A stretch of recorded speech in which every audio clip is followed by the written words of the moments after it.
ఒక ఫీలింగ్ ఇవ్వడానికి ఆయన చేసిన తాపత్రయాన్ని లేదు. జగన్మోహన్ రెడ్డి గారు వచ్చి ఆయన ఆలోచన ప్రజలతో పంచుకోవడానికి ఒక 200 కిలోమీటర్లు రాజధాని ప్రాంతం ఉంటే బాగున్న, ఒక 150 కిలోమీటర్లు అని ఆయన వచ్చి మచిలీపట్నం నుంచి విజయవాడ మీదుగా అటు గుంటూరు వరకు ఉంటే బాగుంటుందని ఆయన తాలూకా అభిప్రాయాన్ని ఆయన చెప్పడం, ఇది ఒకరోజు అరరోజు దాని మీద డిస్కషన్ జరిగింది, అయిందంటే కాదు. కానీ రోజు గంటకి అదే పనిగా మొత్తం మీ మీడియా అంతా రాష్ట్రంలో ప్రజలు మరి వాళ్ళు పడుతున్న ఇబ్బందుల్ని పట్టించుకోకుండా, జరుగుతున్న అత్యాచారాలు కానీ హత్యలు కానీ వాటిని మీరు ఆలోచన చేయకుండా, లా అండ్ ఆర్డర్ పట్టించుకోకుండా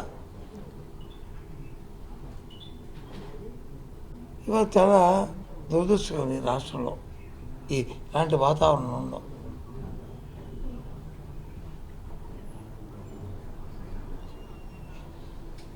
ఏమి వ్యవసాయం రైతుల గురించి ఆలోచించి ఏదైనా గిట్టుబాటు తెలుస్తుందా? మొక్కజొన్నకు వచ్చి ఎక్కడైనా మన ప్రాంతంలో పడుతున్న మొక్కజొన్నకి ఎక్కడైనా గిట్టుబాటు జరుగుతుందా? మామిడి పండును కూడా ఇవాళ కల్తీ చేసిన దుస్థితి ఇవాళ కనిపిస్తుంది. ఆరోగ్యశ్రీ వచ్చి అడిగిపోయింది, వాళ్ళకి వైద్యం అంతగా ఎక్కడెక్కడ రావద్దని చెప్పి అని తెలియజేశారు. 2 వాయిదాలు 8 వాయిదాలు ఉంటే 2 వాయిదాలు ఫీజు రింబర్స్మెంటు విడుదల చేశారు. ఆ 2 వాయిదాలు కూడా బీఆర్ ఇచ్చారు, బడ్జెట్ రిలీజ్ ఆర్డర్ ఇచ్చారు. ఇప్పుడు వచ్చి చెల్లింపులు చేయలే, సగం చేశారు, సగమో ఏదో చేశారు, ఇంకా మిగతా బ్యాలెన్స్ ఇంకా ఉంచారు. అప్పుడే నెల అయిపోయింది, 2వ నెల వచ్చింది.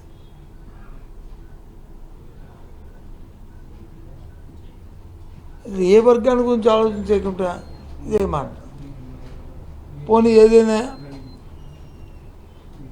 చంద్రబాబు నాయుడు గారికి ఉన్న అపారమైన అనుభవంతోనో లేకపోతే ఆయనకున్న పలుకుబడితోనో పోనీ రాష్ట్రానికి పనికొచ్చిన అంశాన్ని ఏదైనా ఆయన ప్రత్యేకంగా చేశాడనుకుంటే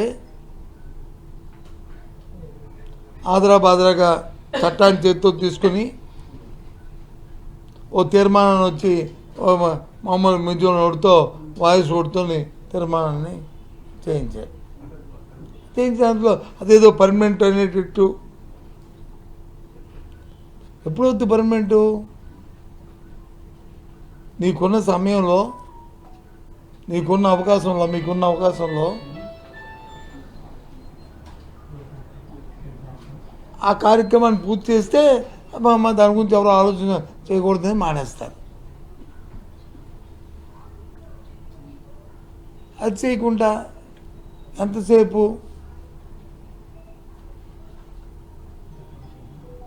ఒకదానికొకటి మాట్లాడుకుంటే దానిలో ప్రయోజనం ఏంటి? సూటిగా చంద్రబాబు నాయుడు గారిని అడుగుతున్నాను. ఇంత కార్యక్రమాన్ని చేయించావు కదా, అన్నావు కదా, నేను పెద్ద ఇచ్చేసాను, కేంద్రంలో స్పెషల్గా సభలో వచ్చి తీర్మానం, మరి రాష్ట్ర విభజన సమయంలో ఇచ్చిన హామీలైన ప్రత్యేక హోదా గురించి ఎందుకు చేయట్లేదు? అది జ్ఞాపకం రాలేదు నీకు? ఆ ప్రత్యేక హోదా వస్తే ఈ అమరావతి లాంటి అమరావతిలో 10 తెచ్చును.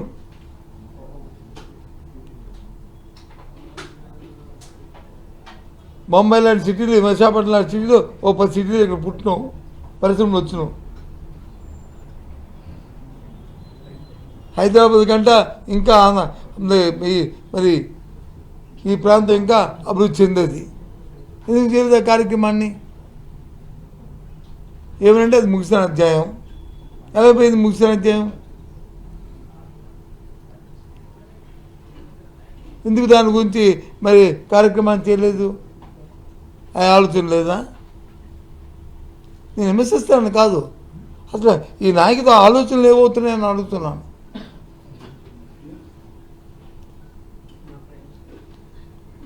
ఇది విమర్శ కాదు, ఇది బాధ్యత ప్రభుత్వంలో ఇవాళ రాష్ట్రంలో.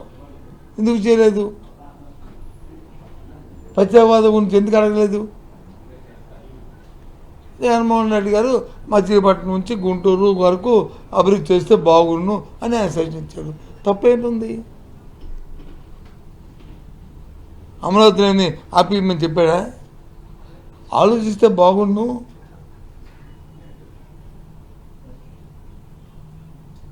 అన్న ఇప్పుడు నేను అడుగుతున్నాను, సూటిగా అడుగుతున్నాను ఇవాళ ఈ ప్రభుత్వాన్ని ఒక బాధ్యతగా. ఇదేమి సిపిఎం విమర్శ కాదు, ఇదేమి రాజకీయ విమర్శలు కాదు. ప్రభుత్వం వచ్చి రేపు మే నెలకి 2 సంవత్సరాలు పూర్తవుతుంది. 2 సంవత్సరాలు పూర్తవుతుంది ఎన్నికలు వచ్చి. జూన్కి వచ్చి ప్రభుత్వం ఏర్పాటయ్యి 2 సంవత్సరాలు పూర్తవుతుంది. అంటే ఇంకా 4 రోజులు సమయం ఉంది, 45 రోజుల సమయం. మరి నువ్వు ఇంత అంటున్నావు కదా, ఇప్పటికే అక్కడ 75% పూర్తయిన ఎమ్మెల్యేస్కి ఇచ్చే క్వార్టర్స్ కానీ, ఎంపీలకు ఇచ్చే క్వార్టర్స్ కానీ, ఇచ్చే క్వార్టర్స్ కానీ, లేదు ఉద్యోగస్తులకు ఇచ్చే క్వార్టర్స్ కానీ, వాళ్ళు నివసించే ఇవన్నీ కానీ, లేదు మినిస్టర్ కానీ, లేదా జడ్జీలకు ఇచ్చే క్వార్టర్స్ కానీ కట్టి ఉన్నాయి కదా. మరి కనీసం అవి పూర్తి చేసావా ఈ 2 సంవత్సరాల్లో? ఏం చేసి చెప్పండి, కనీసం అవి చేశారా? 4th క్లాస్ ఎంప్లాయీస్కి ఈ ఎంప్లాయీస్కి ఎక్కడో ఉండి అద్దెల్లో ఉండకుండా అక్కడ ఉండి ఉద్యోగాలు చేసుకుని అక్కడ బతకడానికి కనీసం అది చేసావా?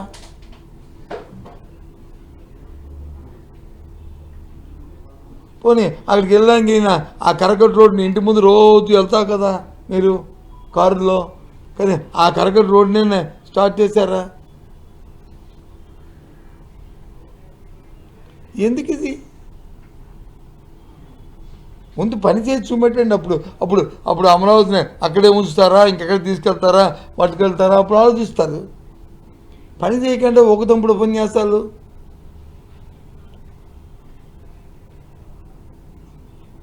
ఏమనంటే ఈ మార్గం అనేది ఏ డిస్టెన్స్లో ఉందా అది చెప్పండి. దేనికి డిస్టెన్స్లో ఉండవు, ఏమైనా ఊరి పేర్లు ఏమి డిస్టెన్స్లో ఉండవు.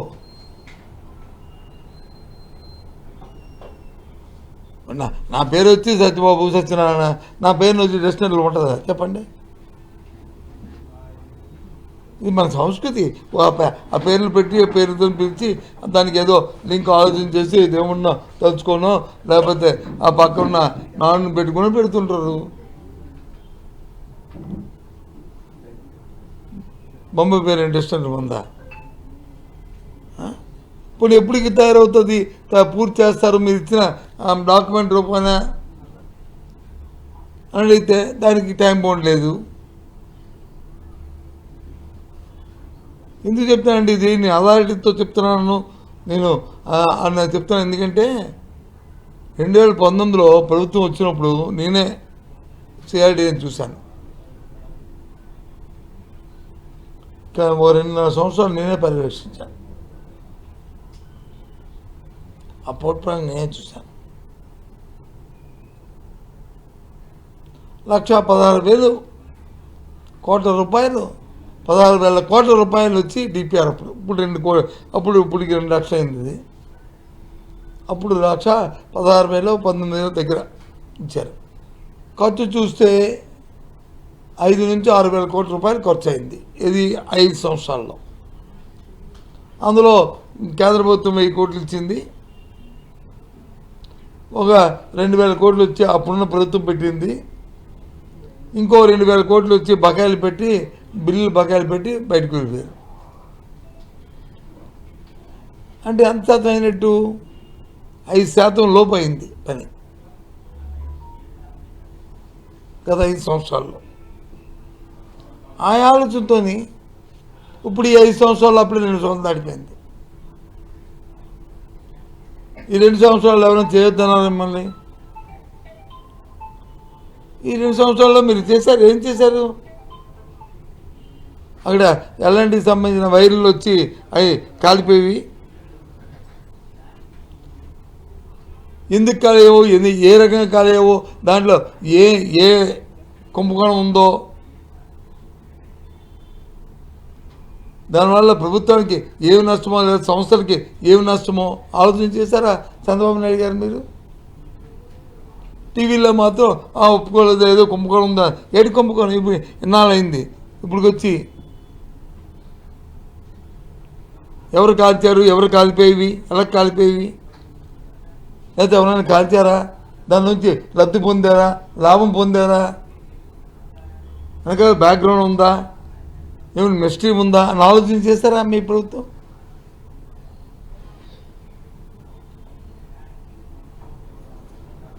కమ్మలాంటి కాలిపోవడానికి వైర్లు కాలిపోతే తాటాక కమ్మల కాలిపోవడానికి ఎందుకు ఆ కోణం ఆలోచన చేయలేదు మీరు? అంటే ఏంటి ఇదొక అందుకు ప్రజలకు అనుమానాలు. ఈ అనుమానాలన్నింటి కోడెక్కిరించుకొని ప్రతిపక్షంగా మా అనుమానం చెప్తున్నాం.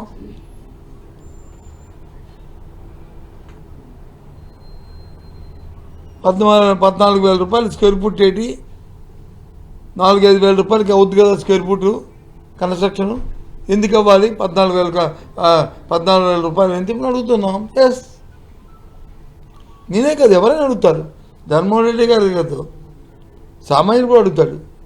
ఇప్పుడు ఒక ఇల్లు కొనుక్కుందాం అంటే అమ్మ ఇంతేట్రా బాబు ఏంటి సంగతి అని వాడితో నెగోషియేట్ చేసి బేరం ఆడి చేస్తాము. వైజాగ్లో ఎంత ఉంది, విజయనగరంలో ఎంత ఉంది, హైదరాబాద్లో ఎంత ఉంది అని చూస్తాము. విన్నామండి ₹14,000 square foot cost, construction cost. అంటే ఎంత అనుమానం, ఎంత వెనకాల బ్యాక్గ్రౌండ్, ఎంత కుంభకాలు, ఏం జరుగుతుంది, ఇది ప్రజల అనుమానం. ఇది అడిగింది తప్పు. ఎందుకు ఇవాళ చూటుగా అడుగుతున్నాం. ఈ రోజు వరకు ఈ 2 సంవత్సరాల్లో ఇప్పుడు అమరావతి మీద ఎంత ఖర్చు పెట్టారు, ఫిజికల్గా ఎంత ఖర్చు అయింది, అడ్వాన్స్ రూపాయలు ఎంత ఇచ్చారు వాళ్ళకి, అన్నీ అడ్వాన్స్ ఇస్తే మళ్ళీ కిక్ పెట్టలేం కన్నా.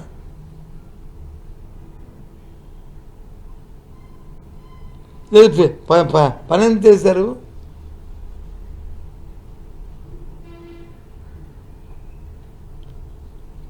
బకాయిలు ఎంత ఇచ్చారు చెప్పండి, నాకు చెప్పండి. దాన్ని బట్టి మీరు ఎన్ని సంవత్సరాలు చేస్తారో లెక్కేసుకుందాం. పోనీ 10% ప్లస్, 20% ప్లస్ చేస్తూ స్పీడ్గా పనిచేస్తారని చెప్పుకుందాం. 2 సంవత్సరాలు చేసింది చెప్పండి.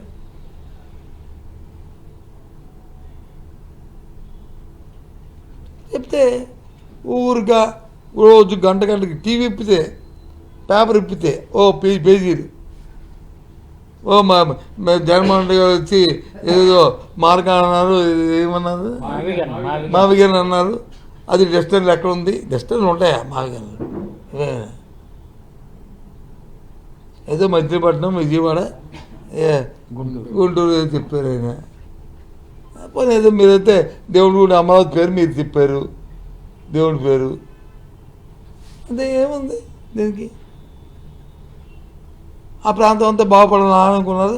కాదు, ఈ గిరిగీసుకొని ఈ సున్నా చుట్టుకొని సున్నాలు ఉన్న ప్రాంతాన్ని బాగు చేయాలనుకున్నారు. అక్కడ ఏదో మనకేదో వెస్ట్ ఇంట్రెస్ట్ ఉంటుంది, ఆ వెస్ట్ ఇంట్రెస్ట్ని కాపాడుకోవడానికి. ఎందుకు ఒకటి చెప్పండి, అమరావతి ఉన్న రైతులకి గత ప్రభుత్వంలో వాళ్ళకి ఇవ్వాల్సిన ఆంజీకుట్టిన ఎప్పుడైనా సరే ఆలస్యం చేస్తారా, అడ్డే ఇవ్వకుండా ఆపారా? ఎలా చేస్తారు అన్నారు కదా. ఇంకా వాళ్ళకి పెంచారు కదా ఆయన గురించి.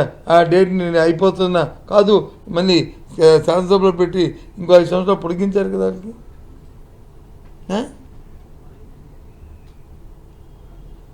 పోనీ కదా 5 సంవత్సరాల కంటే ఇప్పుడు 5 సంవత్సరాలు మీరు చేసిన ఇంకా ఎక్స్ట్రా చేసిన పని అంటే చెప్పండి. సిఆర్డీ పరంగా వాళ్ళకి రైతుకి మెల్లి చెప్పండి. దోపిడీ తప్ప ఇది తప్ప అవి రాయండి. ఇగో ఈరోజు ఇప్పించాం, ఈరోజు ఇప్పించాం, ఈరోజు ఇప్పించాం, ఈరోజు దీనివల్ల ఈ రైతుకి మేలు జరిగింది, ఈ రైతు దీనివల్ల ఈ ప్రజలకు మేలు జరిగింది, అప్పుడు ఓ అంటారు.